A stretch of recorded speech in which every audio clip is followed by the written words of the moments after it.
back to Off, over 50 and fired. Now what with Linda and Shelley.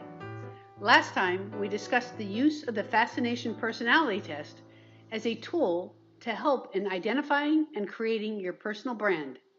In this episode, we continue the branding series with another one-off segment with one of our listeners to share some tools, techniques, and insights around resumes. Susie, we're so glad to have you back to share your experience around probably one of the most important mechanisms to establish and to communicate your brand, which is your resume. Yes, Susie, we're really looking forward to hearing your story and discussing what has helped you along the way. Great, thank you so much. It's great to be back. I really appreciate being able to be here and talk to you and your listeners again. And happy to share my story about resumes, how I ended up with the resume strategy that I have now, because it's actually more of a strategy than a document, and share with you, actually show you some of the things I developed along the way and how I'm using them. Terrific. So when I left the organization and knew I was going to need a resume, the good news was I'd been updating my resume the whole time I was with the organization, which was more than 25 years.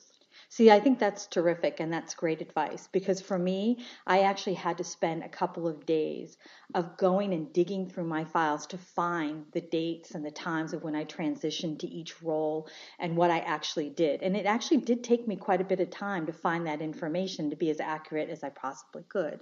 So maybe on an annual basis, go back, pick up that resume and dust it off and get it updated. Yeah, no, and I'm actually pleasantly surprised that it only took you a few days, because that can be really hard to do, especially when a number of years have passed. And I think for me, it was when I changed jobs, I would make sure to reflect my new responsibilities in my resume, but also if I was taking on a new responsibility, even in an existing job, that I wanted to make sure to kind of remember and track accomplishments, results. Those are the kinds of things that are hard to recreate after the fact. I think so. And actually taking something from one of the previous podcasts that we have, or episodes that we had, is that maybe when you do your annual review and you look at the accomplishments that you have, go back to your resume and say, is there anything outstanding here that I should actually include in here? That's great advice. And that's something you can kind of anchor to, that you know you're going to be doing on an annual basis. So that makes a lot of sense.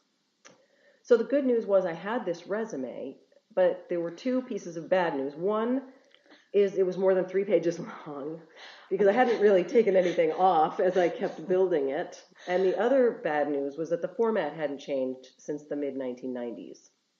So I knew I needed to refresh it and really didn't know where to begin. So I went online and I found an article called What Your Resume Should Look Like in 2018. And it included a template you could use to create a one-page resume, because it said you really should only have one page. And so it made it easy to kind of create this new look. So it only recommended one page? This template did. But as I found out, I actually did do this. And I'm showing Linda what this one-page document looks like. So my first reaction is that about a quarter of the page is Susie's name. So they're not going to forget Susie's name. That's for sure.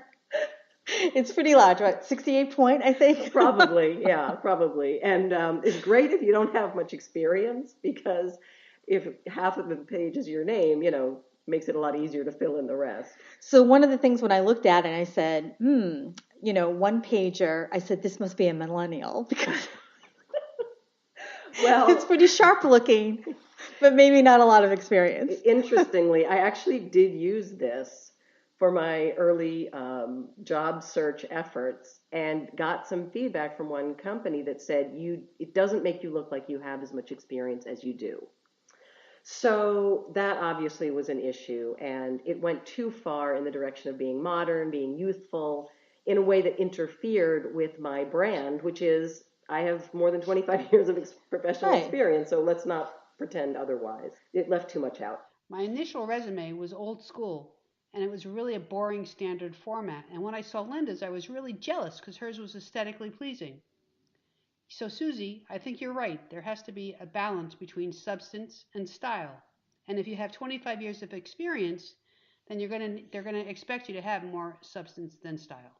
So I went back to the drawing board. I ditched the fancy modern resume and instead went back to something a little bit more what you might call traditional or formal, but didn't go all the way back to 3 pages. I ended up with something that was 2 pages, which I would call accomplishment focused. I think that was really the driving idea behind the resume I created. So, Susie, what does your resume look like now? So it's got 2 pages. On the first page, there is a summary statement on top about my professional experience overall, Right. with 9 highlighted skills that are tied to my LinkedIn profile, but not exactly the same, but they definitely are consistent. Underneath that, and this was a key piece for me, there's an overall description of my latest role that focuses on the responsibilities I held. The bullet points that follow are specifically highlighting key accomplishments. Right. And that was a really important shift for me. I always thought resumes needed to be a list of what your responsibilities Were.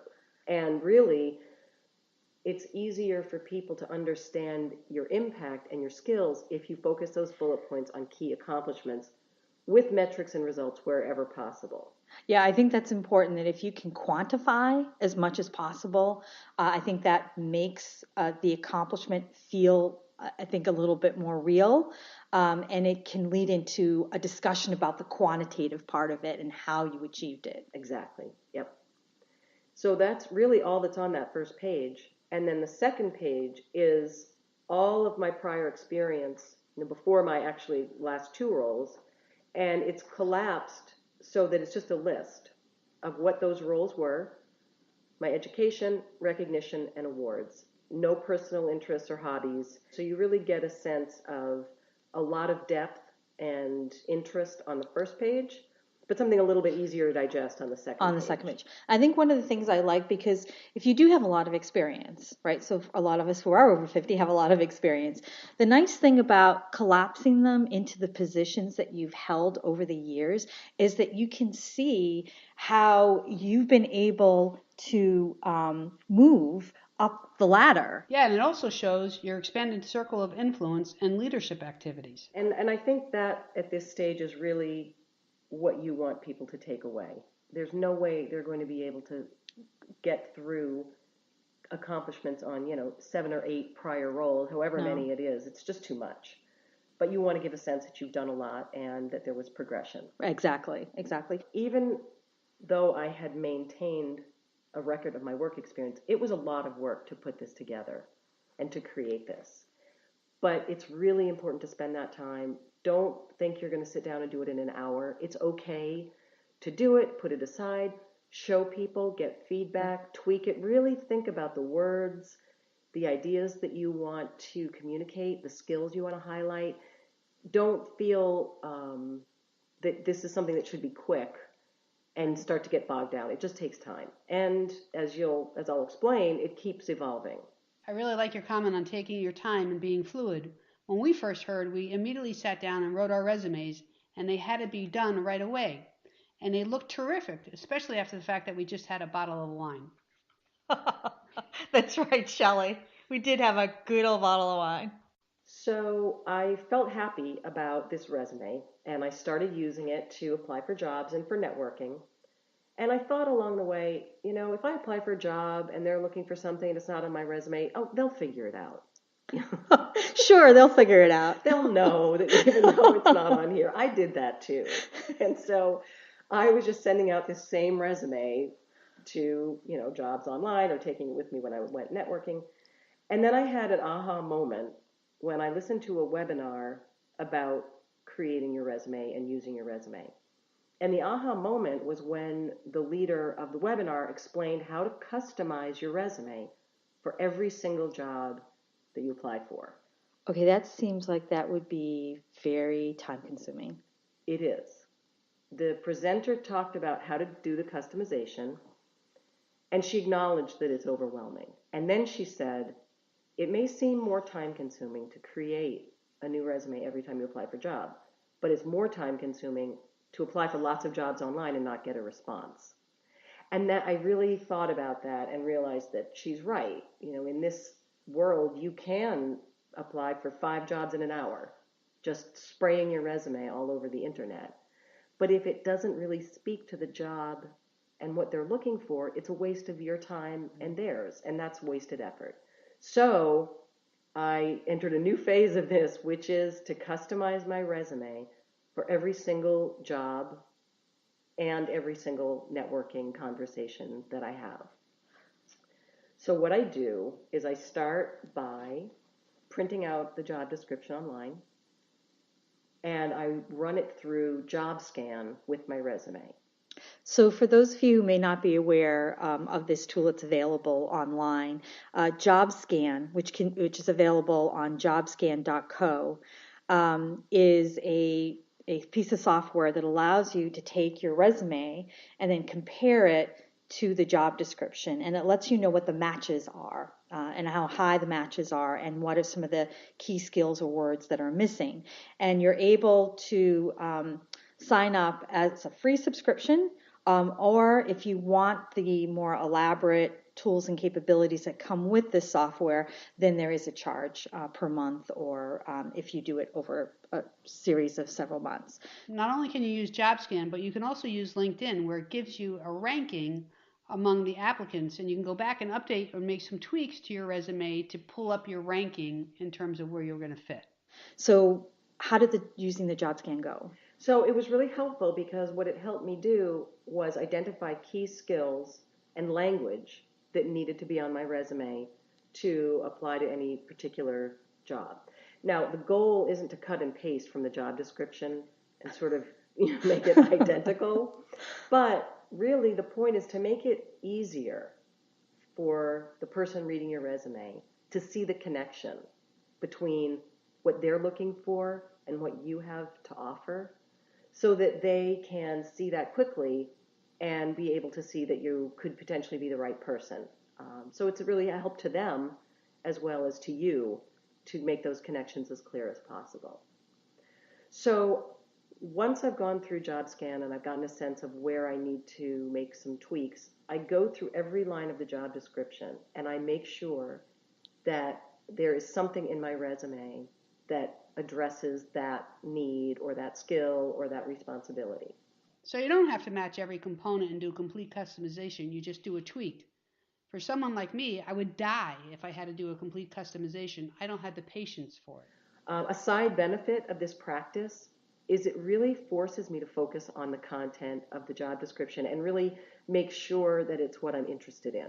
And I have had the experience of going through this process and starting to realize that maybe this isn't the right thing for me because either it has too many skills listed that I don't have or I'm not interested in, the balance seems off, and that saves me time in the end because I haven't applied for something that I'm not really suited for or that I'm not interested in. No, that's an interesting aspect, is that it allows you also to weed out those things that really might not be a good fit for you personally, and not to spend that time. Yeah, absolutely. And it also helps me think about what examples I might share in an interview for each of those specific ideas in the job description. So that helps too. So what ends up happening is I have many, many versions of my resume because I've created a new one every time I've applied for a job. So I keep a record of each one with a date on it so that I'll be able to go back and sometimes pull other statements, from prior versions that would be applicable for future resumes.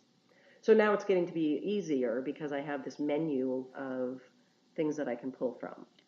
So tell us a little bit about what's happened from this new strategy with your resumes and this customization that you've done. Sure. So I have spent less time actually applying for many, many different roles and instead focused on the ones where I really saw fit, where I felt like my experience really matched what they were looking for.